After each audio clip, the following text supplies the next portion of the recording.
let's introduce yourself and the place where you are. Okay, so I'm Julia. I'm 38. I've been working for the CRICAO for 7 months now in Toulouse. In CRICAO, I'm in charge with organizing cultural activities in public institutions like schools, prisons, insertive structures. And I wanted to introduce this place to you, which name is the Cartoucherie. This is a change in scale area because it's going to become an eco-district with more than 3,000 new housing facilities, and also the renovation of this old fabric, which is 10,000 square meters. So it's a kind of process of gentrification that is going to come. This place is going to become a kind of third place, like a tiers-lieu, which means that they are going to mix economic activities like restaurants, shops, but also cultural activities, wellness, shared gardens. So my question is, how can we accompany this process of gentrification without tearing apart the people who already live here, and how to involve people, not this place to become a kind of boho, trendy place for only rich people, but try to make the transplant take. So, if I can say that. So, I'm very interested in this kind of problematics and how culture and artists can contribute to this process, to foster social mixity and to make inhabitants come into the process. What means social innovation to you and to your organization? So, social innovation for me is a way to answer to the needs of the people and to find new solutions to these needs. I think that people know what is best for them. So for me, social innovation would be to create the conditions to make the people involve themselves and to create a kind of horizontal dynamic that permits them to be part of their future and to contribute to their own living. So I think it's a kind of methodology which permits this non-hierarchical relationships with people, and that's it. What is your best practice relevant to Tandem and social innovation? The structure I work for, CRICAO, has been working in this kind of state of mind for a long time, and for example, we work on the intercultural dialogue, and we really try to foster the cultural rights. So it means that we really believe in the playful and participative way of doing things with people. And for example, since 2013, we organize culinary design process with inhabitants in disadvantaged areas, where we organize cooking workshops, and we work with the women, because they are women generally,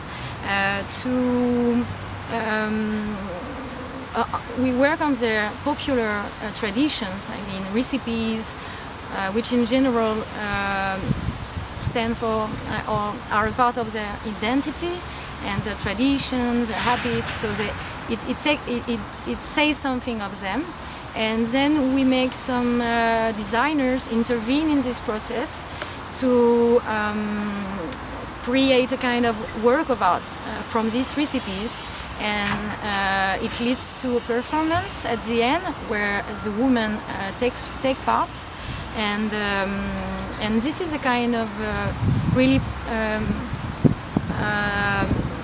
it's a kind of sharing. It's a mix between popular knowledge and artistic knowledge, and I think this is really relevant. What would you like to learn from working with a tandem partner? For me, this tandem is an opportunity to learn things. I really expect a kind of big brainstorming that would help me to change software and to take distance from my practice and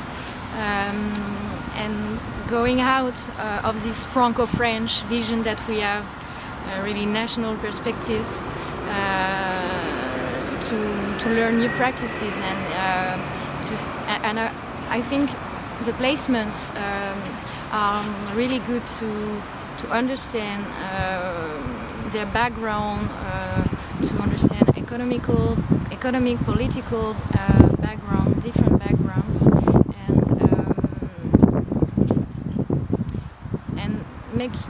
and that makes you more creative afterwards. What I also expect is to find a way to a real collaboration, which would be a plus for her structure and mine, and to tune our projects on a long-term collaboration. Okay, now Julia, tell us something about who and what inspires you. So I'm really interested in the ecological transition process and all these initiatives that try to reflect new ways of consuming and producing.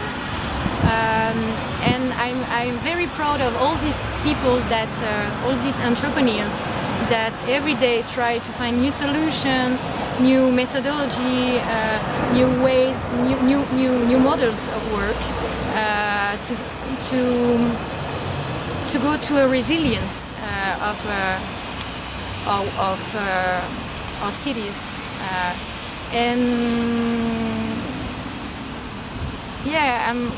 I'm also inspired by my every morning yoga session, which is a way for me to connect a little bit more to nature and to give me energy and faith and strength to continue to work and to believe that we can change things. To finish, you choose a question that you want to answer.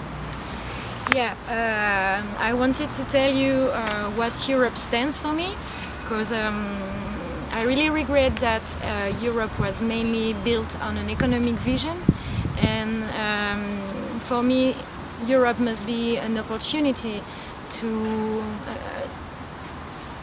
share and to foster the diversity that we are, and that we shouldn't see it as a danger, but as a richness, as an opportunity, and I think that social cultural actors should be a kind of counterpower for all the lobbies, influence, and try to lead Europe to become this kind of intellectual and ideological space where we share values and where we try to collaborate and not to be in competition. So yeah, I think Europe open to the world can be really a space for people to create together.